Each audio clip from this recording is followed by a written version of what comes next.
The alarm screamed through the cargo hold of the Morning Star, and Captain Han Tae-yang dropped his coffee mug. The hot liquid splashed across the metal floor as he sprinted toward the bridge. His boots hammered against the corridor walls while the red emergency lights painted everything in blood. "What's happening?" Tae-yang shouted as he burst onto the bridge. Li Woo-jin, his navigator, pointed at the screen with a shaking hand. "Distress signal, Captain. There's a ship out there. It's dying." Tae-yang slid into his captain's chair and studied the monitors. The data made his stomach twist. A vessel was caught in a decaying orbit around a dying star. The radiation readings were insane. The heat signatures were off the charts. Any ship that went in there would probably never come out. "How long do they have?" Tae-yang asked. Woo-jin checked his instruments. "Maybe 2 hours. 3 if they're lucky." "The orbit is collapsing fast." Park Hana climbed up from the engine room, wiping grease from her hands. She was the best engineer Tae-yang had ever met, and right now her face was pale. "Captain, I'm reading those numbers. You're not thinking what I think you're thinking." Tae-yang was already plotting a course. His fingers flew across the controls. "How many people on that ship?" "The signal says 7 life forms," Woo-jin said quietly. "But Captain, we can't go in there. The radiation will fry our systems. Even with our shields, we'll be cooked alive." "Human ships are different," Tae-yang said. He brought up the shield configuration. "We've got analog backups. Redundant systems. Heavy shielding. Earth tech is primitive, but it's tough." Hana moved closer, studying his calculations. "It's a 1% chance. Maybe less." "So you're saying there's a chance?" Tae-yang smiled, but his hands were steady on the controls. Woo-jin stood up. "This is crazy. They're aliens. We don't even know what species. They might be pirates. They might be slavers. And even if they're innocent, why should we die for them?" Tae-yang looked at his navigator. Woo-jin was young, barely 25. He had his whole life ahead of him. Hana was 30, with a brother back on Earth waiting for her letters. Tae-yang was 32 and he had nobody. But that wasn't why he was doing this. "Because they're people," Tae-yang said simply. "And people don't let people die when they can help." The bridge fell silent except for the beeping of instruments. Woo-jin sat back down slowly. Hana walked to her station and started rerouting power to the shields. "You're both insane," Woo-jin muttered, but his fingers were already plotting the rescue course. Tae-yang engaged the engines. "Hana, I need every bit of power you can squeeze out. Woo-jin, plot us the fastest route in and out. We've got one shot at this." The Morning Star turned and dove toward the dying star. The radiation started immediately. Warnings flashed across every screen. The temperature inside the ship began to rise. Tae-yang could feel sweat running down his back. "Shields at 80%, Hana called out. 75, 70. The ship shook. Metal groaned. Tae-yang gripped his controls and pushed forward.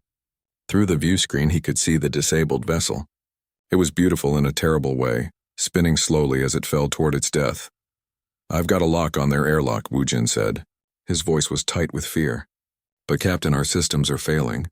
We've got maybe 5 minutes before we're stuck here too." "Then we better work fast," Tae-yang said. He brought the Morning Star alongside the dying ship. The magnetic clamps engaged with a heavy thunk. Tae-yang was already running toward the airlock. Hana followed him carrying emergency oxygen tanks. The airlock door opened and heat blasted into their faces. 7 figures stumbled through. They were tall and thin, with skin like polished blue stone and eyes that glowed gold. Their clothes were torn and burned. One of them, clearly their leader, stared at Tae-yang with shock. "You came," the alien whispered. "You actually came for us. Talk later," Tae-yang said. He grabbed the nearest alien and pulled them toward safety. "Move, everyone move." Hana helped the injured ones. Woo-jin's voice crackled over the comm. "Captain, shields at 40%. We need to go now." The last alien stumbled through the airlock. Tae-yang slammed his hand on the release button. The clamps disengaged and the Morning Star pulled away from the dying vessel. Tae-yang sprinted back to the bridge. "Get us out of here," he shouted. Woo-jin didn't need to be told twice. The Morning Star's engines screamed. The ship climbed away from the star's gravity well. Every system was failing. Sparks flew from control panels. The lights flickered. "Shields at 20%, Hana's voice was calm despite everything. 10%, 5. Then they were clear. The radiation levels dropped. The temperature began to fall. Tae-yang let out a breath he didn't know he was holding. Behind them, the alien vessel finally succumbed to gravity. It fell into the star and vanished in a flash of light. Taeyang turned his chair to face their guests. The 7 aliens were huddled in the back of the bridge, staring at him like he was a ghost. Their leader stepped forward. He was older than the others, with silver markings on his blue skin. "I am Lord Caltharis of the Valerian Consortium," the alien said slowly. "You risked your lives and your ship for strangers. For aliens you have never met. Why?" Taeyang shrugged. "Because you needed help. But what do you want in return?" Caltharis pressed. "What is your price?" The question confused Taeyang. "Price? There's no price. You were in trouble, we helped. That's what people do." The 7 Valerians looked at each other. They spoke in their own language, fast and urgent. Caltharis turned back to Taeyang with wonder in his golden eyes. "In all my centuries of life," Caltharis said softly, "I have never met anyone who helps without expecting something in return. Your species is very strange, human." Wu Jin laughed nervously from his station. "You have no idea." Taeyang stood and offered his hand to Caltharis. "I'm Captain Han Taeyang. Welcome aboard the Morning Star. We'll get you to the nearest station safely." Caltharis took his hand carefully as if it might burn him. "This debt will not be forgotten, Captain. The Valerian Consortium always repays what it owes." Taeyang smiled. "Just pass it forward. Help someone else when they need it." The alien lord stared at him, and Taeyang could see something changing behind those golden eyes, something important. But Taeyang didn't know that this simple rescue would change everything. He didn't know that 3 months later, he would receive a summons that would turn his life upside down. He didn't know that his reward would be something no human had ever received before. All he knew was that 7 people were alive who would have been dead. And for Taeyang, that was enough. 3 months had passed since the rescue, and Taeyang had almost forgotten about it. Life aboard the Morning Star had returned to normal. They hauled cargo, dodged pirates, and struggled to pay their bills. It was a simple life, and Taeyang liked it that way. Then the message arrived. Wu Jin brought the datapad to Taeyang's quarters. His face was pale. "Captain, you need to see this. It's from the Valerian Consortium. They want you to come to their capital world." Taeyang took the pad and read the message. It was written in formal language that made his head hurt. But the meaning was clear. He was being summoned to Velthara Prime for a ceremony. They wanted to honor him for the rescue. "Probably just a medal or something," Taeyang said. "Maybe some money." "That would be nice," Hana poked her head in from the corridor.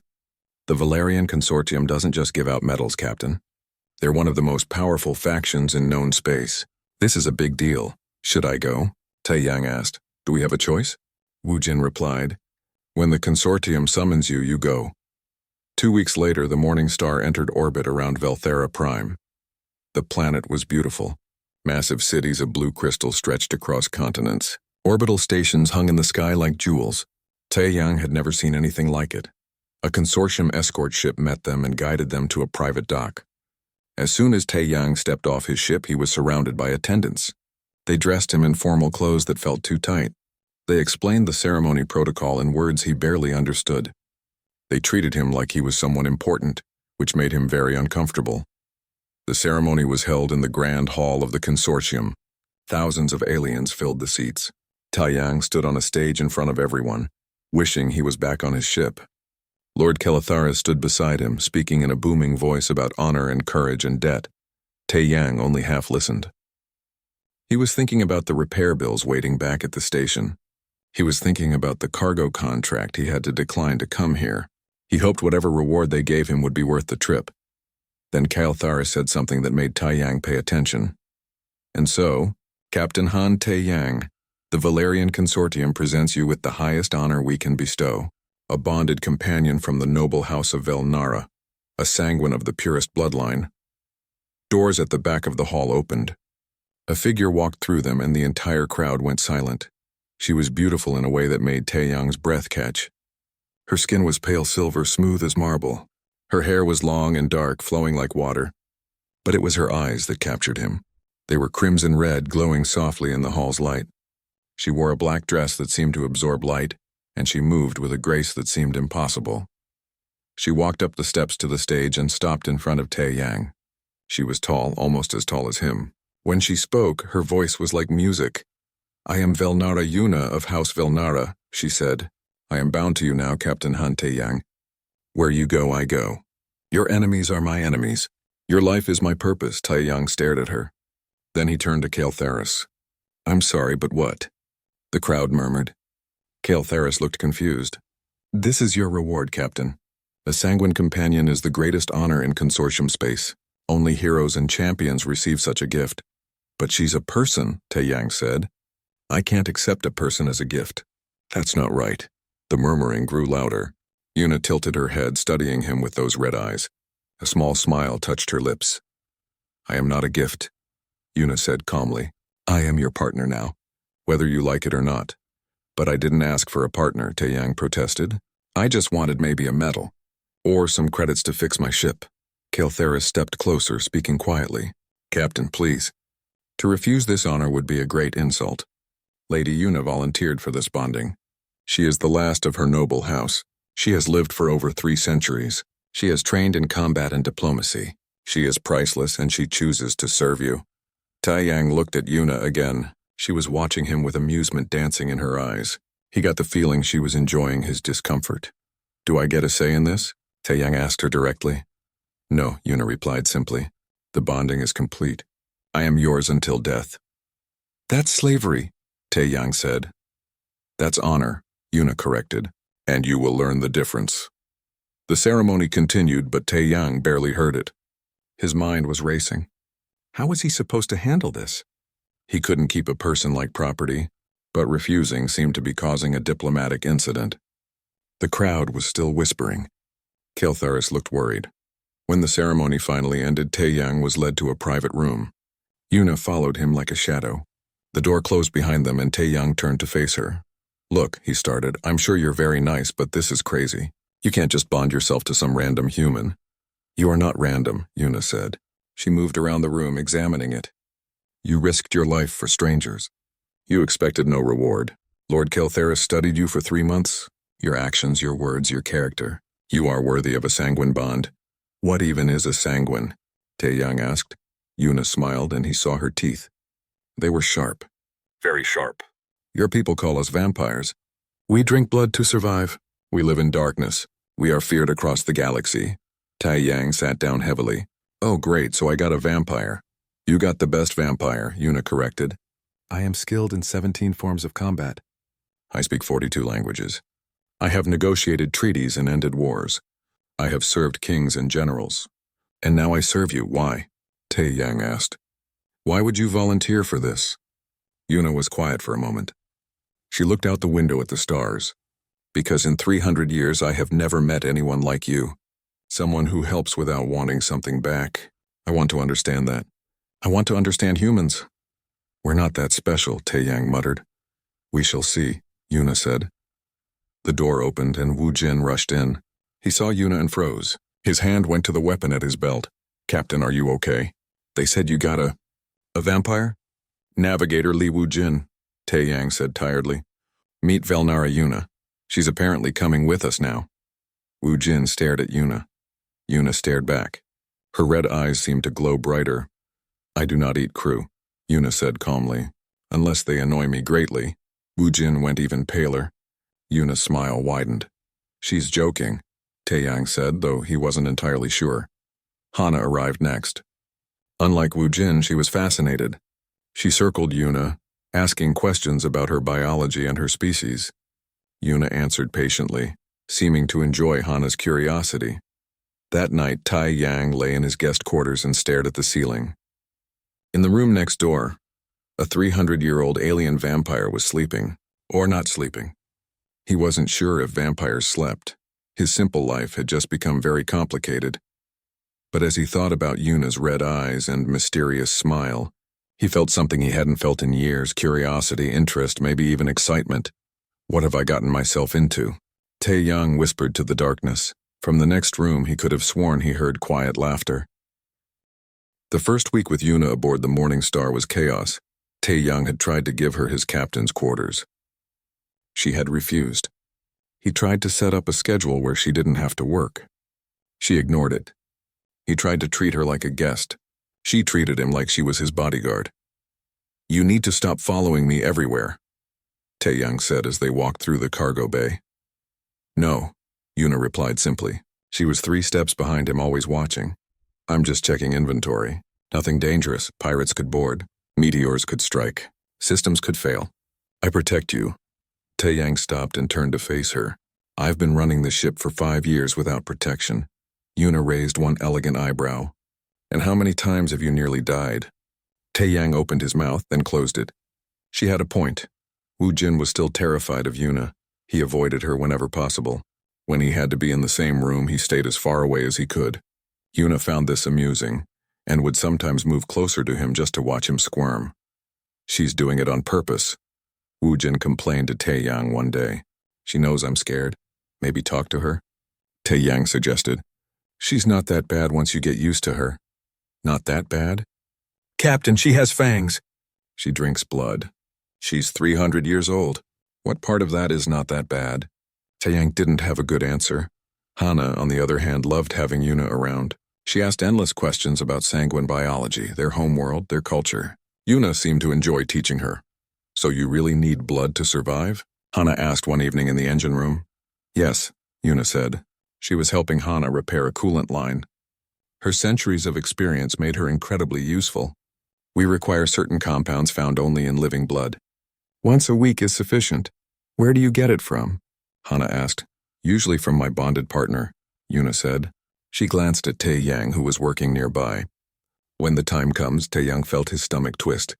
He had been trying not to think about that part. The time came sooner than he expected. 6 days after leaving Velthara Prime, Yuna appeared at Tae-Yang's door late in the night cycle. Her skin looked paler than usual. Her movements were slower. It is time, she said quietly. Tae-Yang nodded. He had been preparing himself mentally. Okay, what do I need to do? Sit, Yuna instructed. Tae-Yang sat on his bunk. Yuna knelt beside him with surprising grace. She took his arm gently in her cool hands. This will hurt for a moment, she warned. Then it will feel strange. But you will be safe. I would never harm you. I know, Tae-Yang said, and he realized he meant it. Despite everything, he trusted her. Yuna's eyes met his. For a moment he saw surprise there, then she lowered her head to his wrist. The bite was sharp and quick. Tae-Yang gasped but didn't pull away. Then the pain faded, replaced by a warm, floating sensation. He felt Yuna drinking, felt his blood flowing into her. But more than that, he felt something else. A connection, like their minds were touching. Through that connection, Yuna felt his emotions. His concern for his crew, his determination to do right, his loneliness that he hid from everyone, his complete lack of greed or malice, and Tae-Yang felt her emotions too. Her surprise at his purity of intent, her confusion at this strange human, her slowly growing respect, and underneath it all a deep loneliness that matched his own. When Yuna pulled away, her eyes were wide. She looked at him like she had never seen him before. What was that? Tae-Yang asked. His voice sounded far away. The blood bond, Yuna whispered. But I have never felt it so strongly. You are exactly what you appear to be. There is no darkness in you. Everyone has darkness, Tae-Yang said. Not like this, Yuna said. She bandaged his wrist carefully. I have fed from warriors and kings. They all had ambition, greed, hatred. But you, she trailed off. I'm just trying to do my best, Tae-Yang said. Same as anyone. Yuna studied him for a long moment. Then she did something unexpected. She smiled. Not her usual mysterious smile, but a genuine one. You are remarkable, Han Tae-Yang, she said softly, and I am honored to be bonded to you. Then she left, leaving Tae-Yang alone with his thoughts. Over the following weeks, patterns developed. Yuna trained every morning in the cargo bay. Tae-Yang started joining her, and she taught him combat techniques that were thousands of years old. He was terrible at first, but she was patient. You rely too much on strength, she would say, correcting his stance. Use speed. Use angles. Humans are not the strongest species, but you can be the smartest. Meals became interesting. Yuna didn't eat solid food, but she sat with the crew anyway. She seemed to enjoy the conversation. Wu Jin slowly began to relax around her, especially after she saved him from a falling crate one day. Thank you, Wu Jin had said, shocked. You are crew, Yuna replied simply. I protect crew. She had picked up the phrase from Tae-Yang, and hearing her say it made him smile. But the biggest change was in how they talked to each other.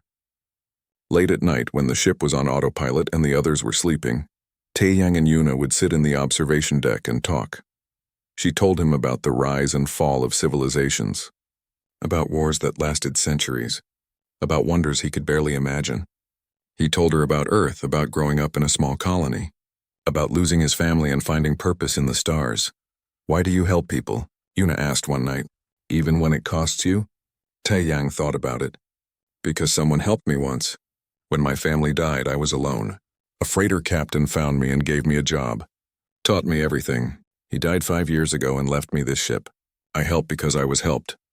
"That is called paying it forward," Yuna said. "Yeah," Taeyang agreed. "Something like that." "In consortium space, debts are tracked precisely," Yuna said. "Every favor must be repaid exactly. The idea of helping with no expectation of return is strange to us." "Sounds exhausting," Taeyang said. Yuna laughed. "It was a sound like wind chimes." "It is. Your way is simpler. Kinder." "My way gets me into trouble," Taeyang said ruefully. "Yes," Yuna agreed, "but it is a good kind of trouble." 1 month after Yuna joined the crew, Taeyang woke to find her standing at his door again. But this time she wasn't there to feed. "We have a problem," she said. "I just received a coded message from Consortium Intelligence. Someone knows I am here. Someone dangerous." Taeyang was instantly alert. "What kind of dangerous?" "The kind that steals sanguines to sell on the black market," Yuna said grimly. "Our blood has healing properties. We are worth millions to the right buyer." "Then we'll protect you," Taeyang said immediately. "This is not your fight," Yuna said. "Your crew," Taeyang replied. "That makes it my fight." Yuna looked at him with those red eyes. The blood bond let her feel his determination, his absolute certainty that he would protect her. "You would fight for me," she said softly. "Even though I was forced upon you, even though you barely know me." "I know enough," Taeyang said. For the first time in 300 years, Yuna felt something she thought she had forgotten. She felt safe. Completely. Totally safe. And that terrified her more than any enemy ever could, because now she had something to lose. The truth came out 3 days later, and it came from Yuna herself. They were in the observation deck again. Taeyang had started to think of it as their place. Through the window, stars streaked past as the ship traveled through hyperspace. Yuna sat across from him, her expression troubled. "I need to tell you something," she said. "Something I should have said from the beginning." Taeyang set down his coffee. "Okay," Yuna took a breath she didn't need. "The bonding was not just a reward. It was a test." "A test?" "The Valerian Consortium is afraid of humanity," Yuna explained. "Your species is young, only a century in space, but you are spreading quickly, making alliances, solving problems in ways we do not expect. The Consortium wants to understand what makes humans dangerous." Taeyang felt something cold in his stomach. "So they sent you to spy on me." "To observe," Yuna corrected. "I am meant to study you, report on human behavior, help the Consortium decide if your species is a threat or an opportunity." "I see." Taeyang's voice was flat. "I volunteered for this assignment," Yuna continued. "I was curious about the human who risked everything for strangers. I wanted to understand you, but..." She paused. "I did not expect this." "Expect what?" "To care," Yuna said softly. "In 300 years I have served many partners. All bondings were political, professional, but with you it is different.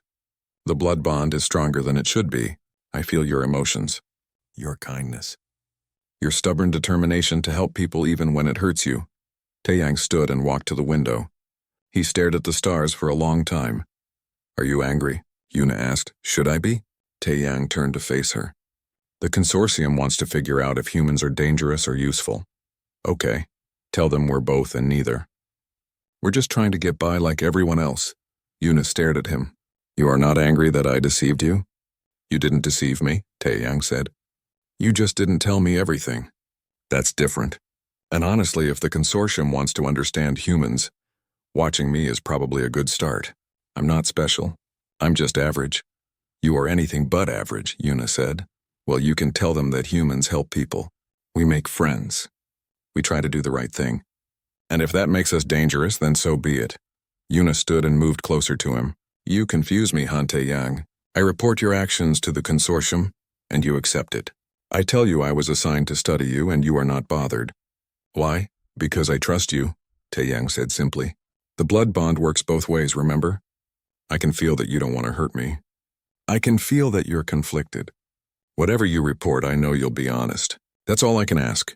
Yuna reached out and touched his hand. Her skin was cool and smooth. I will protect you. Whatever the consortium decides, whatever happens. You have my word. I know, Taeyang said. The moment was interrupted by Wu Jin's voice over the comm. Captain, we've got an incoming transmission. It's encrypted. High-level stuff. Taeyang and Yuna went to the bridge. The message was waiting on the main screen. It was a job offer. The client was anonymous, but the pay was incredible. 1 million credits for a simple transport job. Pick up a sealed container at one station, deliver it to another station in the demilitarized zone. That is too much money, Yuna said immediately. This is a trap. Probably, Taeyang agreed. He looked at the ship's account balance. They were 3 months behind on docking fees. The Morning Star needed new parts. His crew deserved better pay. But we need the money. Captain, no, Yuna said firmly. I have seen these kinds of offers before. They never end well. Hana looked up from her station. The DZ is dangerous territory. No law there. If something goes wrong, we're on our own. Wu Jin nodded. I agree with Yuna. This smells bad. Taeyang studied the offer. Everything in his gut said it was dangerous. But everything in his bank account said they needed it. He thought about his crew, about keeping them safe, about keeping the ship flying. We'll take precautions, he said finally. Extra weapons. Escape routes planned, and we stick together. If it looks wrong, we abort immediately. Taeyang, Yuna said, using his first name for the first time. Please reconsider. He looked at her. Through the blood bond, he could feel her concern. Her fear for him. It touched him deeply. I have faith in this crew, Taeyang said. Faith in you. We can handle whatever comes. Yuna's expression was troubled, but she nodded. Then I will make sure you survive your own optimism. They accepted the job. The coordinates were sent. 3 days to reach the pickup point. During those 3 days, Yuna prepared them for battle. She drilled the crew on combat procedures. She checked and rechecked every weapon on the ship. She planned 17 different escape routes from the DZ. You think I am paranoid? Yuna said to Taeyang one evening. No, Taeyang said. I think you're experienced. There's a difference.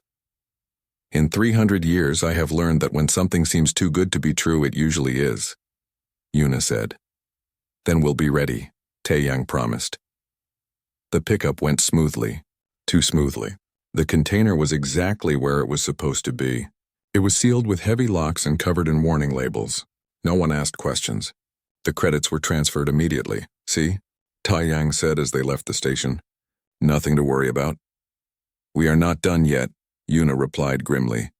They were 2 hours into the journey to the delivery point when the sensors started screaming. 6 ships dropped out of hyperspace around them. Pirates, heavily armed. I hate being right, Yuna said. The lead pirate ship hailed them. A scarred alien face filled the screen.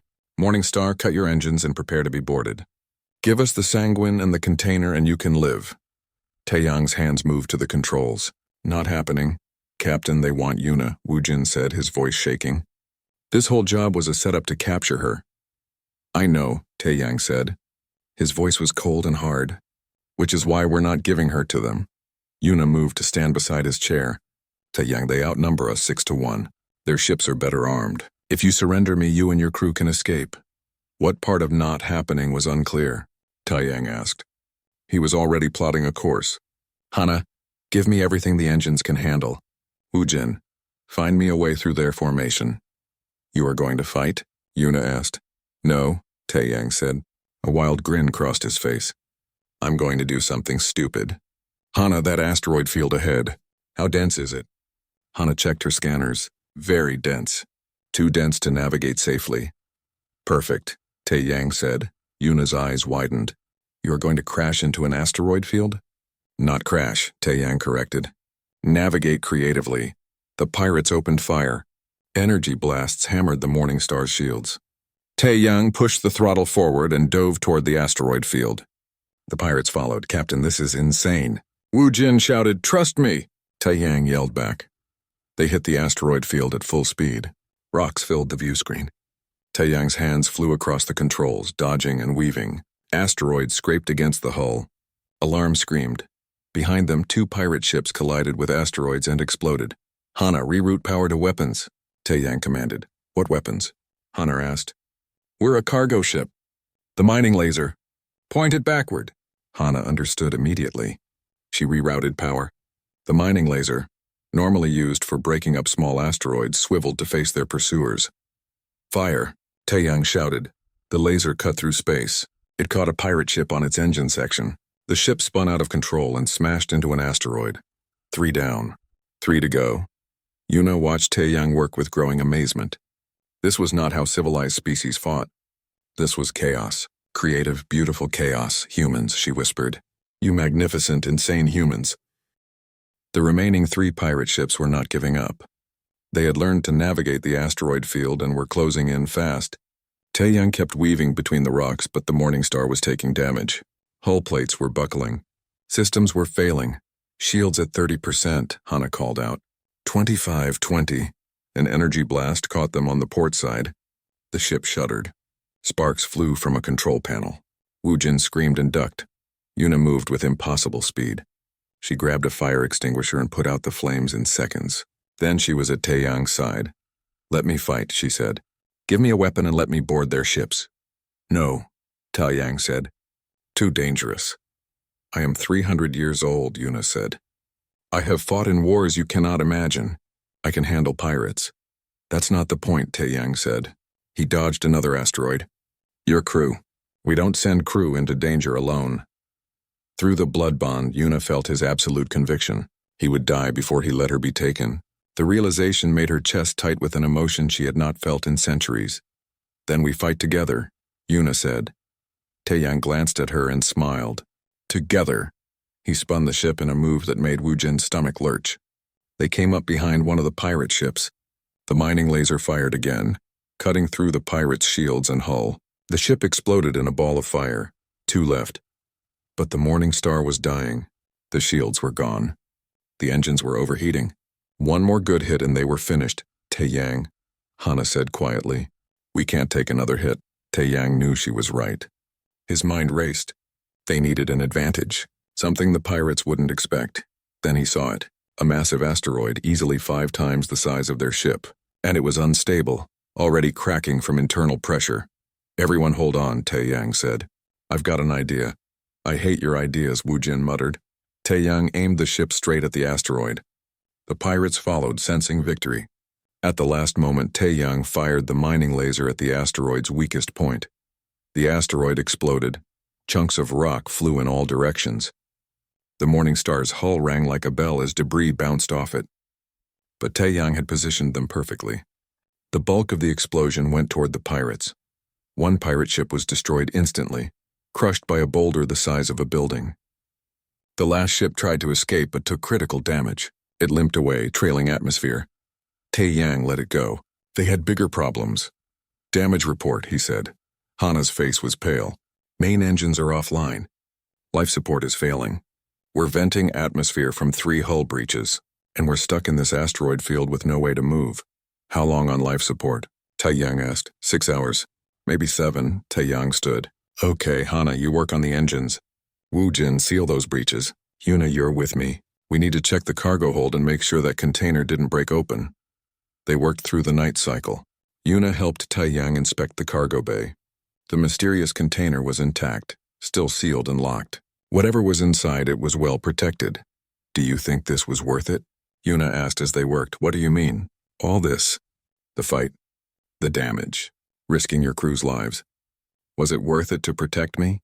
Tae-Yang stopped and looked at her. Yes, why? Because you're worth it, Tae-Yang said simply. Your crew. You're my friend, and I don't leave friends behind. Yuna was quiet for a long moment. I was injured in the fight. During the explosions. I need to feed soon. Tae-Yang immediately rolled up his sleeve.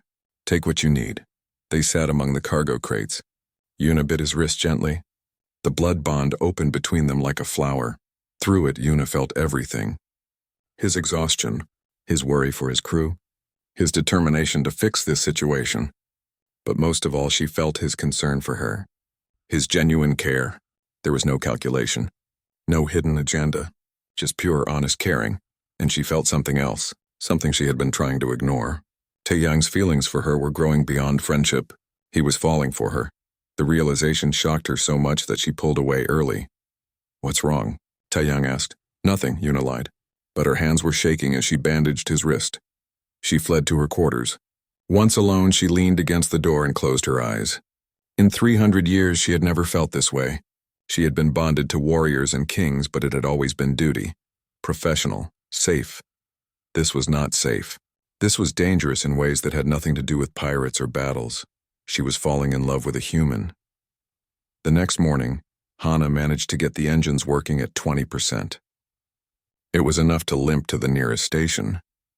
They arrived 12 hours later, barely holding together. The station medics checked everyone. Taeyang had some bruises and cuts.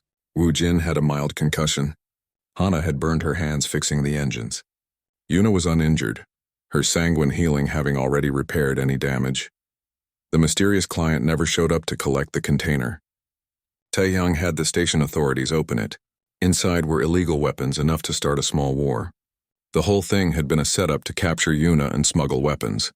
The station commander, a gruff alien named Torval, shook his head. "You're lucky to be alive, Captain. The Krill Syndicate doesn't usually leave survivors. We're good at surviving," Taeyang said. They sold the illegal weapons to station security and used the reward money to repair the Morning Star.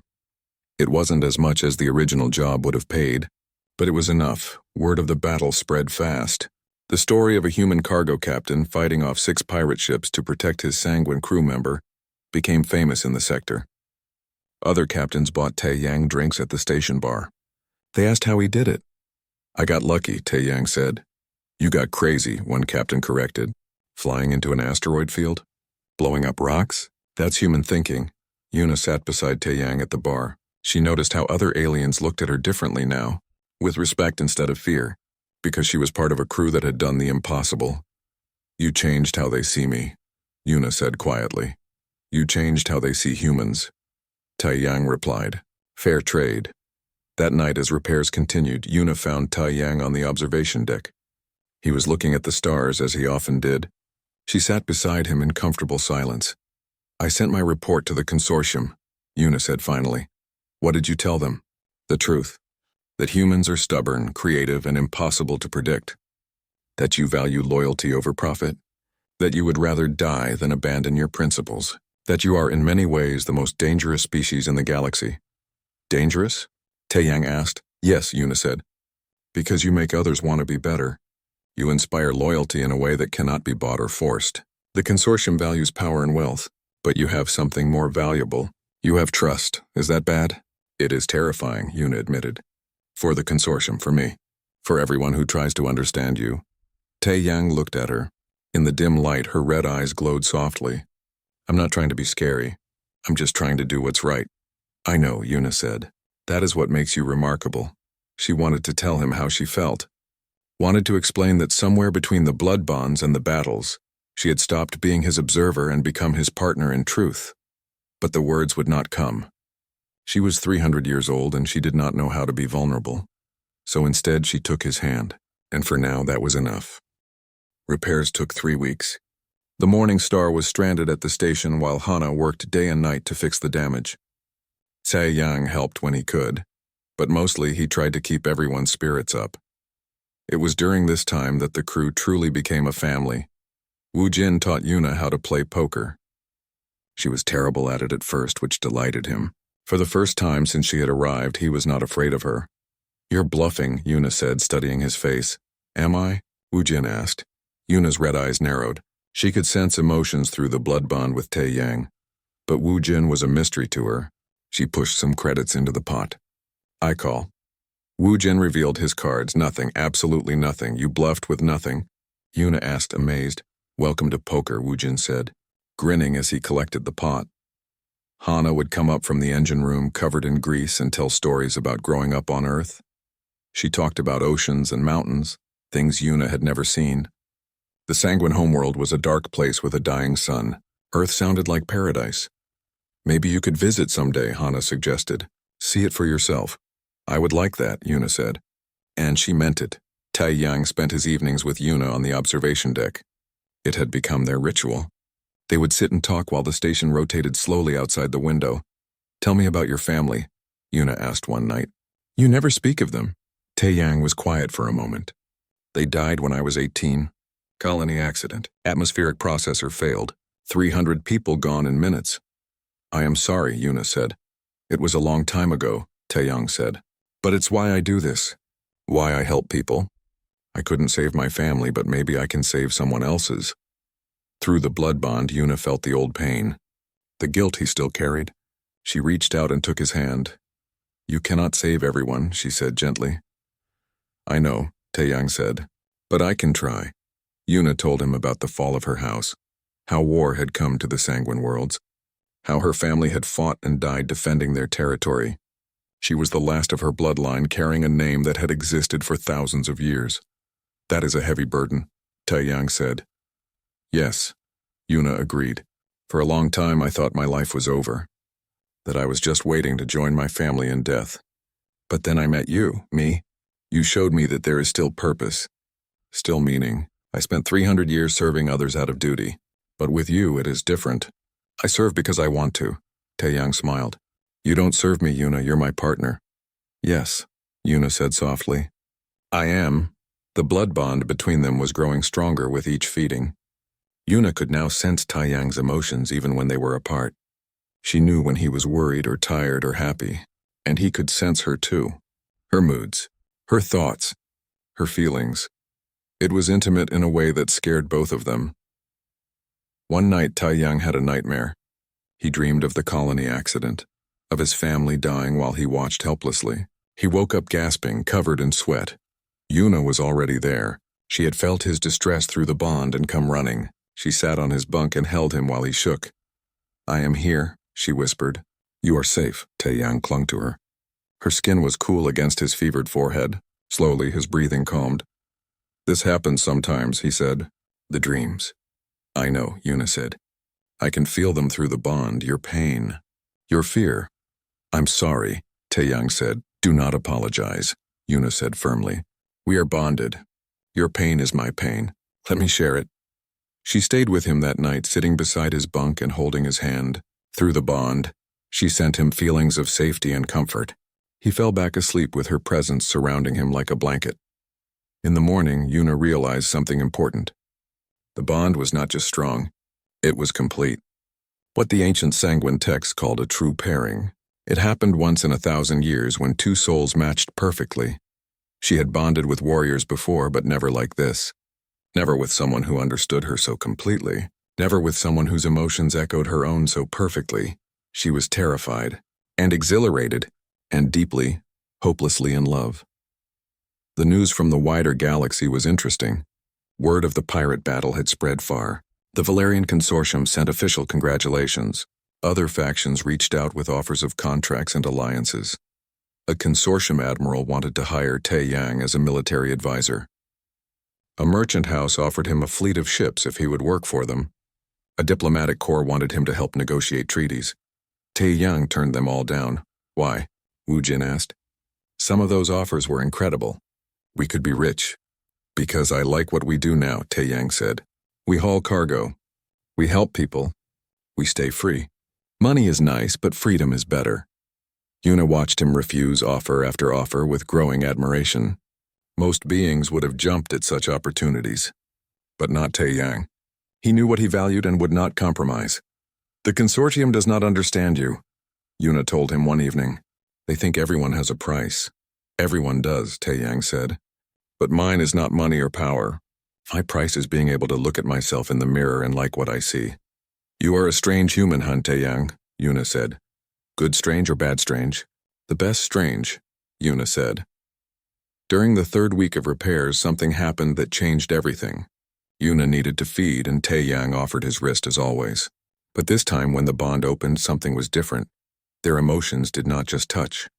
They merged. Taeyang felt what Yuna felt. Her love for him, deep and true and terrifying. Her fear of losing him. Her desire to protect him. Her hope for a future together. And Yuna felt his feelings too. His love for her that he had been hiding. His amazement at her strength. His joy in her presence. His certainty that she was the most important person in his life. When Yuna pulled away, they stared at each other in shock. You love me, Yuna whispered. Yes, Taeyang said. There was no point in denying it. She had felt it. Why did you not tell me? Because you didn't choose this, Taeyang said. You were assigned to me. I didn't want you to feel trapped, Yuna laughed. It was a sound of pure joy. Trapped? You foolish, wonderful human. I chose this. I volunteered for the bonding. And I have chosen you every day since. You have? Yes, Yuna said. She took his face in her hands. I love you, Han Taeyang. I have loved you since you crashed your ship into an asteroid field to save me. Since you offered me your blood without hesitation. Since you treated me like a person instead of a weapon or a prize. Taeyang's heart was pounding. I love you too. I think I have since you first smiled at me on Velthera Prime. They kissed. It was gentle and sweet and perfect.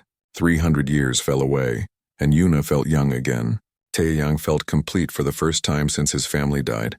When they finally pulled apart, both were smiling. So, what now? Taeyang asked. Now we stop being afraid, Yuna said. Now we choose each other, officially, properly, by both human and sanguine law. You want to make this permanent? Taeyang asked. It already is permanent, Yuna said. The true pairing cannot be broken. We are bonded for life. I am simply asking if you want to make it official. Taeyang kissed her again. Yes, absolutely, yes. Outside the ship, the station continued its slow rotation. Inside, two souls found what they had been searching for all along, each other. The message from the Valerian Consortium arrived on the first day the Morning Star was ready to fly again. Taeyang read it 3 times to make sure he understood correctly. They're dissolving the bond, he told Yuna. They say their experiment is complete. You're free to return home.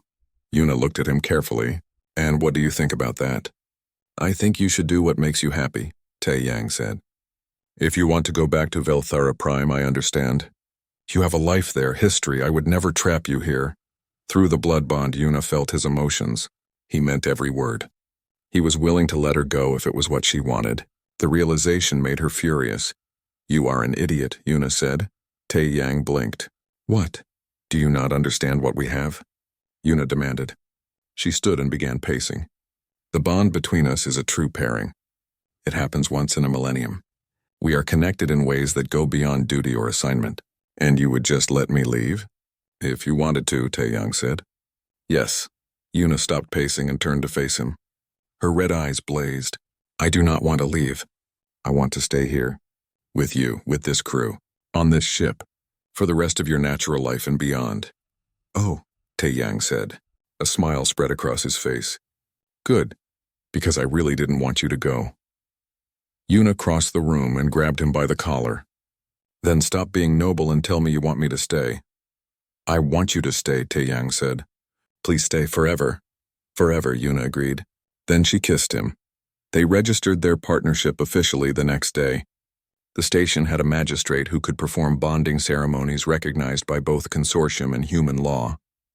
Wu Jin and Hana were the witnesses. It was a simple ceremony. Taeyang wore his best shirt, which was still a bit worn at the collar. Yuna wore a black dress that made her silver skin glow. The magistrate spoke words about loyalty and commitment. Taeyang and Yuna exchanged promises. I promise to stand by you, Taeyang said. To protect you. To never leave you behind. I promise to be your partner, Yuna said. Your equal. Your companion for all the days of your life. When it was done, Wu Jin cheered. Hana cried happy tears. The magistrate congratulated them and seemed genuinely moved by the ceremony. I have bonded many couples, the magistrate said, but never a human and a sanguine. You are making history. We're just making a life, Taeyang said. That night the crew celebrated. Wu Jin had somehow acquired several bottles of expensive alcohol. Hana rigged the ship's lights to flash in colorful patterns. Even some aliens from the station joined in when they heard about the bonding. A grizzled freighter captain named Corvin raised his glass. To Captain Taeyang and Lady Yuna. May their bond be strong and their enemies be few. Everyone cheered and drank. Later, when the party had died down, Taeyang and Yuna stood in the observation deck. Through the window, they could see the station slowly rotating against the stars. Are you happy? Taeyang asked. Yes, Yuna said. She leaned against him. For the first time in 300 years, I am truly happy. Good, Taeyang said. He put his arm around her. Because I plan to keep you happy for a very long time. Humans only live about 80 years. Yuna said quietly. I will outlive you by centuries. Then we better make the time we have count, Taeyang said. Yuna felt tears in her eyes. She had not cried in 100 years. I will miss you when you are gone. Hey, Taeyang said gently. He turned her to face him. We have right now. We have today. Let's not waste it worrying about tomorrow. Very human thinking, Yuna said. Is that bad? No, Yuna said. It is perfect. The Morning Star left the station the next morning. They had a cargo contract for a nearby colony. Simple work, good pay. Nothing dangerous. As they flew through hyperspace, Taeyang made a log entry. It was something he did every day, recording the ship's activities. But this time he added something personal. Captain's log, day 1247 of the Morning Star's voyages. Today we completed repairs and left station. Crew is in good spirits. Cargo is secure. And I got married to an alien vampire. I thought the consortium's reward would be a simple medal or some credits. Instead, they gave me Yuna, and she gave me everything I never knew I needed. A partner, a friend, a love, proof that the best things in life are the ones you never expect. He paused, thinking about the future, about the adventures ahead, about the years he would have with Yuna.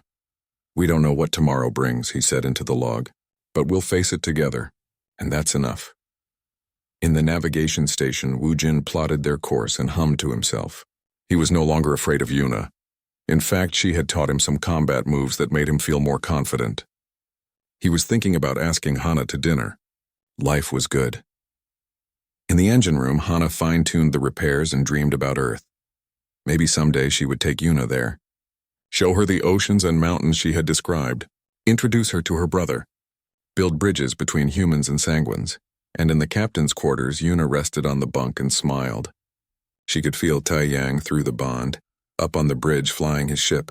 She felt his contentment, his joy, his love. She had served warriors and kings. She had lived through centuries of war and peace. She had seen civilizations rise and fall, but she had never felt as complete as she did right now, on this small cargo ship with this impossible human.